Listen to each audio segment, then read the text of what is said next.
నీవు గొప్ప బహుమానాలు పొందుకోవడానికి నువ్వు సిద్ధపాటు కలిగి ఉండాలి అంటే నీవు ప్రతిష్ఠితమైనటువంటి భాగమును దేవునికి మనము సమర్పించాలంటండి.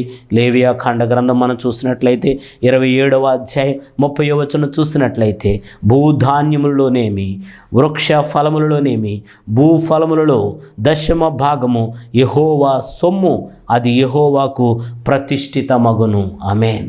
నీవు ప్రతిష్ఠితమైన జనాంగం ఉండాలనుకుంటున్నావు, ప్రతిష్ఠితమైన ఆభరణాలు పొందాలనుకుంటున్నావు, ప్రతిష్ఠితమైన ఆశీర్వాదాలు పొందుకోవాలనుకుంటున్నావు.